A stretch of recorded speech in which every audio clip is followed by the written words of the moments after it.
La cría es el primer eslabón en la cadena de la carne, el punto de partida de esta importante cadena de valor integrada por diferentes actores o eslabones. Los rodeos de cría son aquellos que están conformados por diferentes categorías de hembras y machos adultos con función reproductiva y cuyo producto principal son los terneros.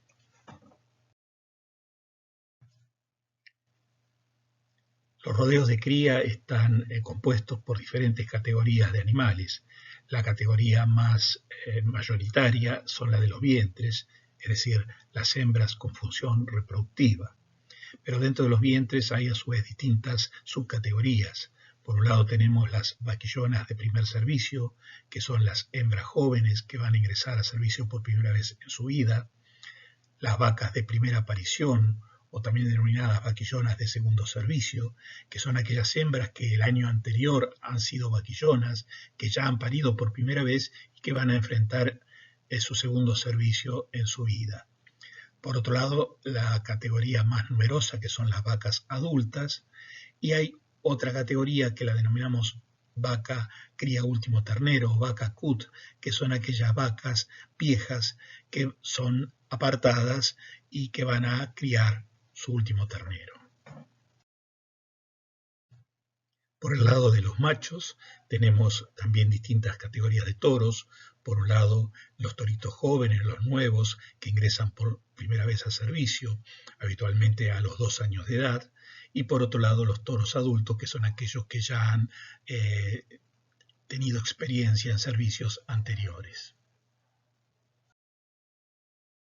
Cumplida la función reproductiva, aparece el producto principal de la cría, que son los terneros, que están divididos en mitades, en machos y hembras. Otra de las categorías de los rodeos de cría son las categorías de reposición, que están integradas por aquellos animales jóvenes que son recriados en el establecimiento una vez que han sido destetados como terneros o como terneras, mayoritariamente hembras. Las hembras entonces se retienen, se recrían para transformarse en futuras vaquillonas, que son las que van a reemplazar a las hembras que por diferentes motivos sean descartadas de ese rodeo. En algunos casos también se hace la recría de machos con la finalidad de reponer con toritos, pero esto no es siempre así. No debemos perder de vista que la cría es un componente de la producción de carne, y si analizamos cuál es la fuente de carne de estos rodeos, vemos que en primer lugar están los terneros y terneras que salen a venta cada año, pero también son fuente de carne las vacas vacías, las vacas que no quedan preñadas, las vacas secas, es decir, aquellas vacas que finalizada la aparición no presentan ternero al pie, las vacas viejas, las vacas rechazo por cualquier otra razón, y también los toros viejos o toros rechazo. Cuando observamos la ecuación de los ingresos de un rodeo de cría, podemos distinguir 3 parámetros importantes. Uno de ellos es la cantidad de terneros logrados, otro es el peso de los animales destetados y finalmente el precio del kilo de ternero vendido.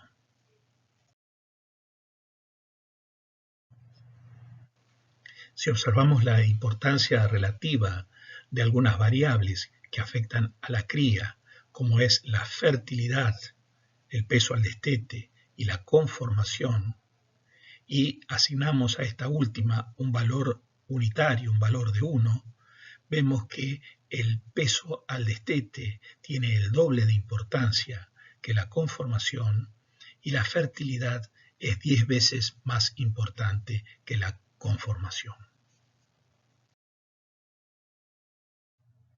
Como expresamos, la fertilidad es la característica más importante que hace a la productividad de los rodeos de cría, razón por la cual el manejo reproductivo cobra un lugar muy importante.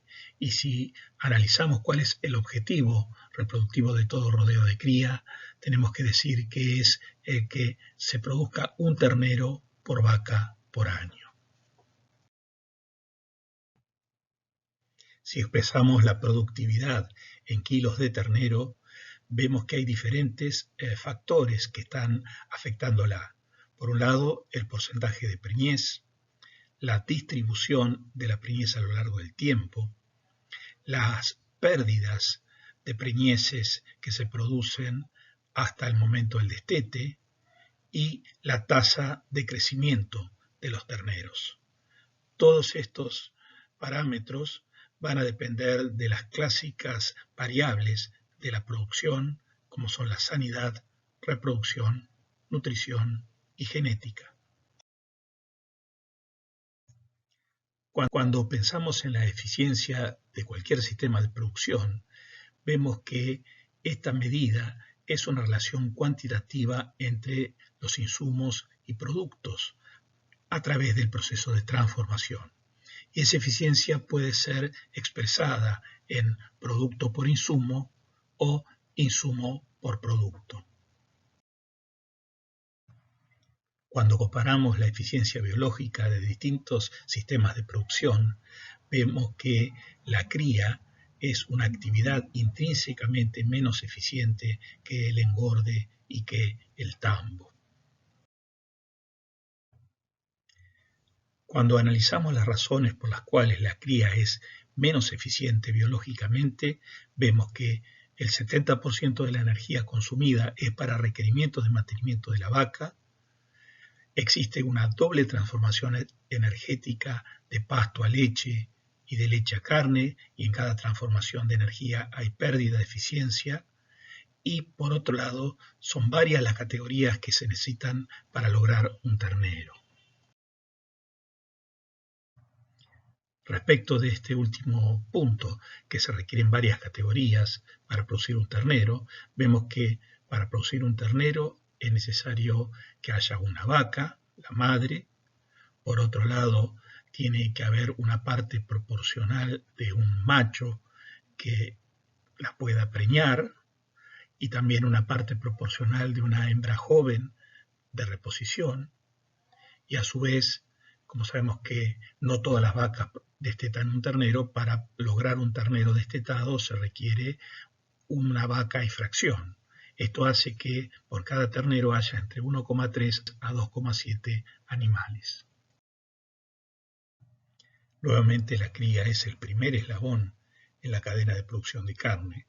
Por lo tanto, el gran objetivo debe ser producir en forma eficiente, ser eficiente en la cantidad de kilos de carne producidos por hectárea. Y para lograr ser eficientes en la producción, necesitamos tener buenos índices reproductivos, alto peso al destete, eliminar las categorías improductivas y optimizar la carga animal. Una de las formas de optimizar la carga animal es ordenar el servicio. Para ello tenemos que tener en cuenta qué tipo de servicio vamos a usar, la época del año y cuál la duración. Respecto al tipo de servicio, existen básicamente dos modalidades: el servicio natural a campo y la inseminación artificial. Tenemos que comprender que alrededor del 85% de los vientres reciben servicio en forma natural a campo, es decir, que es la forma mayoritaria de preñar las vacas.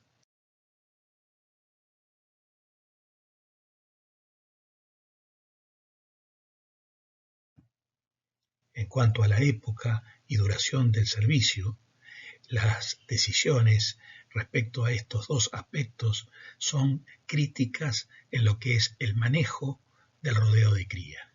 Por cuanto, decidir la duración del servicio y el momento en el que se realiza va a condicionar la dinámica del establecimiento.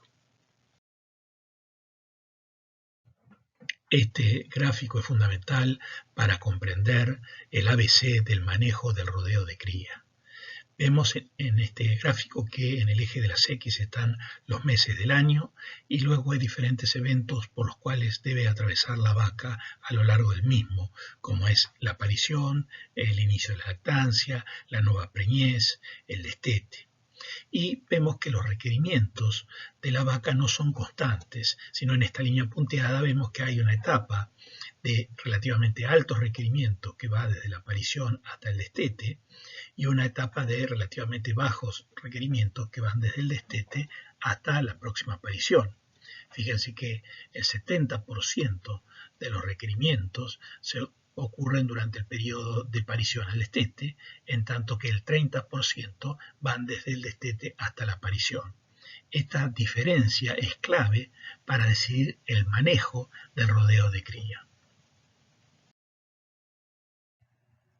Si ahora ponemos la mirada no en una única vaca, sino en el rodeo, y establecemos en este caso que hay un periodo de servicio de 3 meses en primavera-verano, esto automáticamente define una temporada de parición de igual duración en invierno y primavera, lo cual hace que el rodeo comience entonces con los partos y lactancias en este momento que se va a prolongar hasta la decisión de realizar el destete. Esto va a generar una curva de requerimientos del rodeo que comienza a aumentar a medida que van avanzando las pariciones y que va a descender bruscamente luego del destete. Esa curva permite adaptarse a la producción de pastos.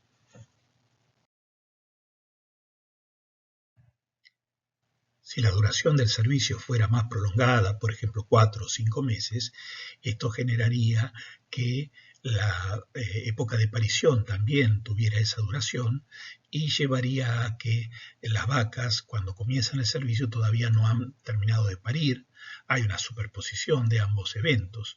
Esa mayor dispersión de los partos también lleva a una necesidad de generar destetes en dos momentos distintos al menos, lo cual hace entonces que la curva de los requerimientos de rodeo esté más extendida en el tiempo, más aplanada, pero con mayor base, y genera que no haya una coincidencia tan estrecha con la producción de pastos. De manera entonces que si nos concentramos en el manejo del servicio en cuanto a la época y la duración, debemos decir que el servicio debe ser estacionado de 90 días y coincidente con la máxima oferta forrajera. Las ventajas que ofrece un servicio estacionado son, por un lado, un mayor aprovechamiento de los recursos forrajeros, una aparición estacionada que lleva a que los lotes de terneros sean más parejos y a su vez un mejor control de los partos, un aumento de la eficiencia reproductiva y la facilidad de aplicar diferentes herramientas de manejo, como por ejemplo el tacto rectal. Veamos un ejemplo de un rodeo que tiene un servicio estacionado desde mediados de octubre hasta mediados de enero. Eso define una época de parición desde mediados de agosto hasta mediados de octubre, con lo cual las vacas cuando inician su servicio han finalizado la aparición y es posible identificar la vaca que no presenta ternero al pie o vaca seca. Por otro lado, al hacer un destete en fecha única, es posible también realizar el tacto rectal con posterioridad a él e identificar las vacas vacías y así también realizar en esa misma maniobra el boqueo para identificar las vacas cut. En el caso de un planteo cuya duración del servicio sea de 5 meses, por ejemplo, desde el 1 de octubre hasta fines de febrero, vemos que la aparición está superpuesta con el inicio del servicio. Eso, como decíamos, lleva a que necesitemos desdoblar el periodo de destete al menos en 2 fechas y para no demorar demasiado el tacto, tenga que hacerse el tacto con parte de las vacas con cría al pie y parte de las vacas ya destetadas. Una vez más, quiero destacar la importancia que tiene lograr una adecuada preñez en los rodeos de cría, y en este sentido es importante no solo optimizar el porcentaje de preñez, sino también optimizar la distribución temporal de la preñez. Y en esto influyen tanto la sanidad como la nutrición, la reproducción y la genética. Respecto a optimizar la distribución temporal de la preñez, es clave lograr un acortamiento del anestro posparto.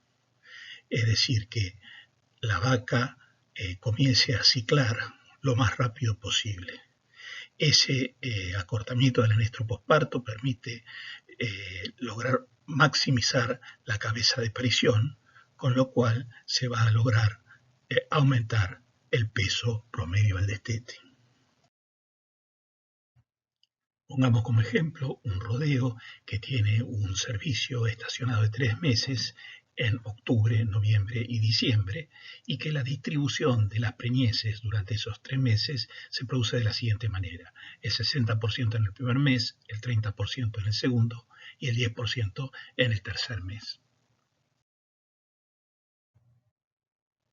Ese establecimiento que tiene una distribución de la preñez en 60, 30, 10, octubre, noviembre y diciembre respectivamente en 2019, va a tener la misma distribución de pariciones en el invierno de 2020, y cuando se haga el destete en marzo de 2021, la edad promedio de los terneros a esa fecha fija va a depender de la distribución de las pariciones en cada mes del periodo, de manera que aquellos establecimientos que tengan una mayor concentración de preñeces y por lo tanto pariciones al comienzo del servicio van a lograr terneros que al destete van a tener una mayor edad y por lo tanto una tendencia a un mayor peso. Analizando el efecto que tiene la distribución de la preñez sobre la producción, y tomemos como ejemplo un establecimiento que tiene 300 vientres con un porcentaje de preñez del 91%, un peso al nacer de 30 kilos, un porcentaje de destete del 86%, una fecha fija de destete a los 210 días de iniciada la aparición, y ganancias diarias promedio de los terneros variables en función del momento del nacimiento entre 800 y 900 gramos, vemos dos situaciones que, teniendo la misma eficiencia desde el punto de vista del porcentaje de preñez, vemos que los kilos de terneros destetados en la situación 1, que logra una mejor distribución, tiene una diferencia a favor de más de 2.000 kilos respecto a la situación 2. Veamos ahora cuáles son los factores que determinan la distribución temporal de la preñez en el rodeo. Y podemos identificar dos: la ciclicidad posparto y la fertilidad de los celos posparto. En la medida que el reinicio de la ciclicidad se produce más rápidamente después de que la vaca pare, y en la medida que la fertilidad de los celos es mayor, más rápido se preñará cada una de esas vacas y estará determinando o influyendo en la distribución temporal de la preñez. Tanto sobre la ciclicidad como sobre la fertilidad de los celos influyen los clásicos factores que determinan la producción, como son la reproducción, la sanidad, la nutrición y la genética. Y respecto al reinicio de la ciclicidad posparto, y considerando cuáles son los factores que condicionan un posible alargamiento en el intervalo entre el parto y el primer celo, podemos identificar básicamente dos: por un lado el amamantamiento y por otro lado la nutrición. El manejo en el caso de la vaca de cría, que exige que el ternero permanezca al pie de la madre a diferencia del rodeo lechero, lleva a que haya un efecto negativo del amamantamiento sobre el reinicio de la ciclicidad. Y respecto de la nutrición, aquellas vacas que paren en peor condición corporal ven afectado el reinicio de la ciclicidad prolongando el intervalo entre parto y celo, prolongando lo que denominamos el periodo de anestro posparto. El impacto que tiene la duración del anestro posparto sobre la distribución temporal de la preñez depende del momento en que la vaca haya parido.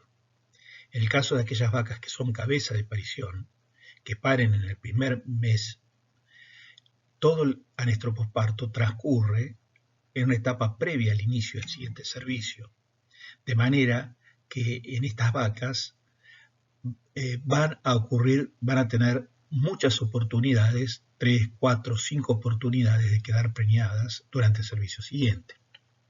En el caso que las vacas hayan parido en el segundo mes de servicio, que son cuerpo de parición, el anestro posparto empieza a comprometer parte del servicio, con lo cual se reduce la cantidad de oportunidades que tienen para quedar preñadas. Y en el caso de las vacas que son cola de parición, el anestro posparto transcurre prácticamente íntegro durante el mismo periodo de servicio y son las que tienen más limitadas las posibilidades de quedar preñadas.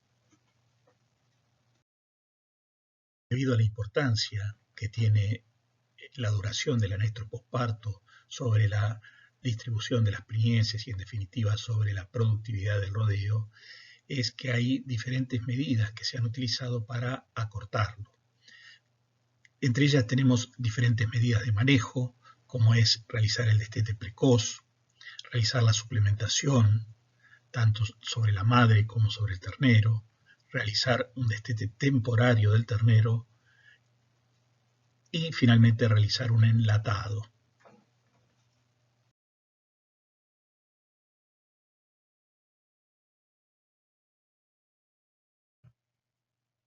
También existe la posibilidad de realizar tratamientos de acortamiento del anestro posparto mediante el uso de hormonas, básicamente progesterona o progestágenos combinadas con otras hormonas inyectables, que son las mismas que se usan en los tratamientos de inseminación artificial a tiempo fijo.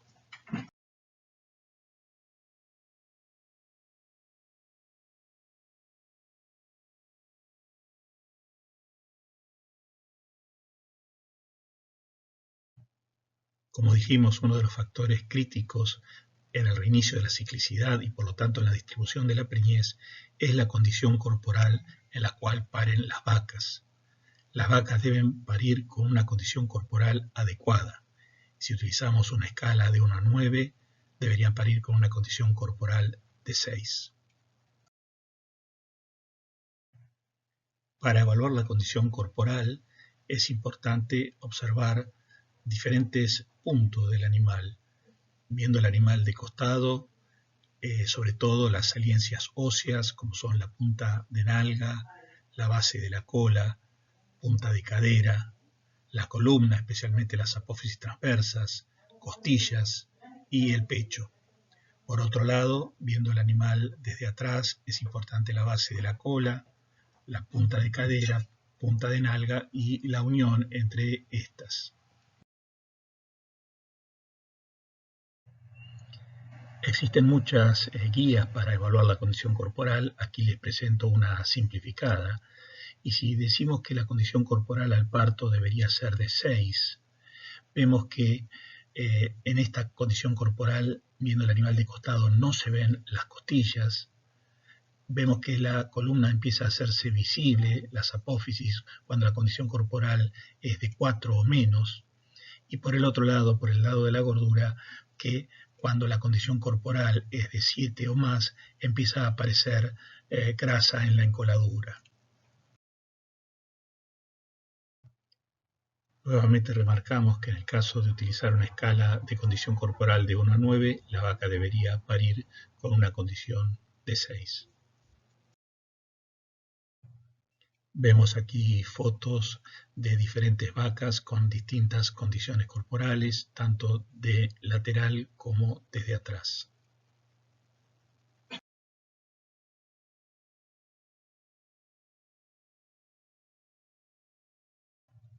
En este trabajo se puede ver el efecto que tiene la condición corporal al parto sobre la productividad del rodeo y vemos que en el caso de aquellas vacas que paren con una condición corporal inferior de 3,5 o 4,5, el porcentaje de preñez es más bajo que aquellas que paren con una condición de 5,5 o 6,5. Por otro lado, también el intervalo que transcurre desde ese parto hasta el siguiente en las vacas que paren con inferior condición corporal es más prolongado, superior a 380 días. En cambio, en aquellas vacas que paren con condición corporal de 5,5 o más, el intervalo entre un parto y el otro es de 1 año. Y eso también vemos que repercute sobre la edad del ternero al destete y el peso al ternero al destete.